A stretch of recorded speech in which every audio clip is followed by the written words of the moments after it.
Chapter 7. The Human Caterpillar.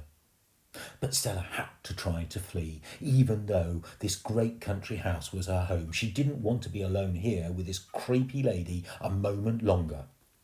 The girl had always found Aunt Alberta spooky when she was growing up. The woman would sometimes tell her the nice traditional bedtime stories, but with a twist. The twist was, in Alberta's versions, evil would always triumph. Hansel and Gretel.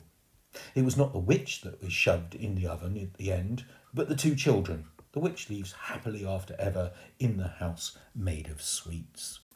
Three little pigs. The big bad wolf huffs and puffs and blows all three little piggies' houses down. He then has roast pork for breakfast, lunch and dinner every day of the week. Goldilocks and the three bears. When Goldilocks gobbles up their porridge, the bears get their revenge by gobbling her up. Snow White. When Snow White finds the seven dwarfs' cottage, they lock her up and make her do all their cooking and cleaning. Snow White then spends the rest of her life hand-washing 7 pairs of dirty dwarf underpants every day. Sleeping Beauty. She never wakes up, just blows off violently in her sleep. Alberta particularly enjoyed adding the sound effects on this one, even providing some with a trumpet. Jack and the Beanstalk.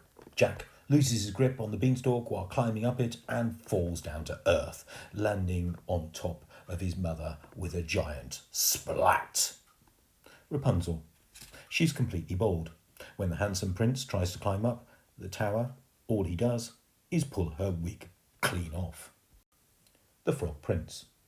The princess kisses the frog and contracts a waterborne disease that makes her bottom explode.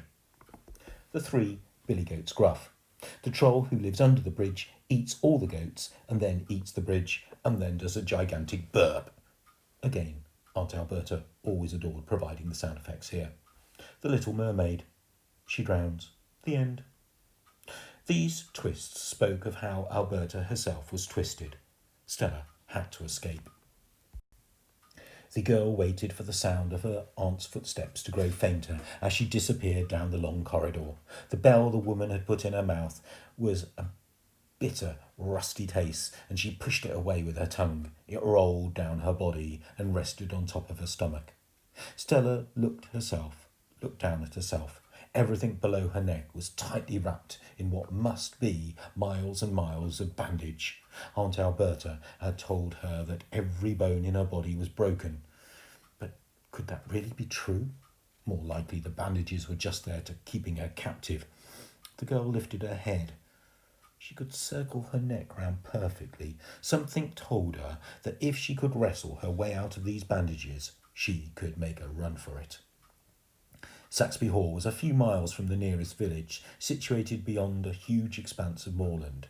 It was too treacherous to come at night, but during the day she might make it to the nearest farmhouse in a couple of hours if she ran as fast as she could. Stella could knock on the first door and beg for help. The girl desperately needed to discover for herself the truth about how her parents had died. But before she could escape from the house, Stella had to escape from the bandages. The girl began to rock her body from side to side. A flicker of a smile crossed her face as she realised she could move a tiny bit. To the left, to the right, to the left, to the right. Like a swing, she went a little further each time. To the left, to the right. The bell rolled over her stomach and dropped onto the wooden floorboards below. Thud! Ding! It was a long way down to fall. Still, the girl kept rolling from side to side. To the left, to the left, to the right. Momentum was building now. To the left, to the right, to the left. For a moment, she was balanced on the side, and suddenly she felt weightless. Then, even more suddenly, she was lying face down on the floor. Thud! Ow! She cried, before cursing herself for making a sound. The bandages had loosened a little bit now, and Stella found she could move her legs and arms a tiny bit. That means they can't be broken, she realised. She shuffled along the floor with all the speed and grace of a caterpillar. After a minute, the girl realised that she had only moved a few inches. It was pitiful. She lay there on the floor, utterly exhausted and dejected.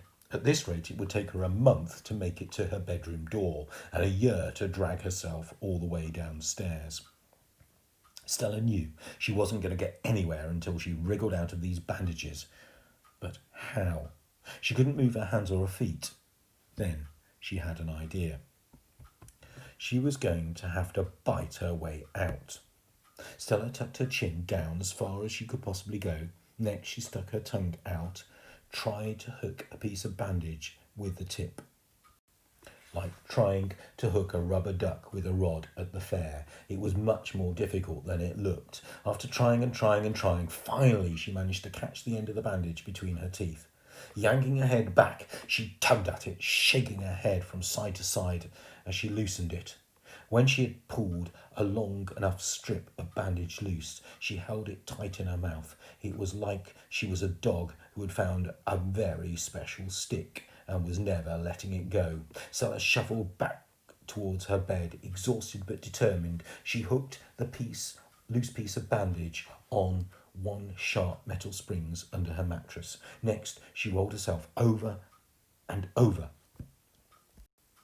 The more she rolled, the more the bandage unravelled. It was working. With each roll, she could feel her body moving a little bit more. Soon she was able to waggle her arms a little, then her legs. The human caterpillar was hatching into a butterfly. The excitement at slowly becoming free filled her tired body with an electric energy. Soon she was rolling faster and faster and waggling her arms and legs frantically. As soon as her left arm was free, she grabbed the end of the bandage with her hand. It was unravelling at speed now. Next, her right arm came free. Now she could the bandage down, and soon she kicked her legs free. For the moment she lay on the back on the floor of her bedroom. The epic struggle was over. The bandage was curled up next to her like a snake. She had killed it with her bare hands. Stella's bedroom was 2 floors up. In a nightdress, she crawled over to the window. Looking down to the snow-covered lawn, she realised she was far too high up to jump. A huge white figure loomed at the end of the long sloping garden. It looked like a snowman, but it was nearly as tall as the house. A ladder leaned next to it. What was it? Stella was transfixed by it for a moment, but darkness was descending, and there was no time to lose. But there was a problem. The only way out of her bedroom was the door, and it was locked. There was only one key on the other side of the door.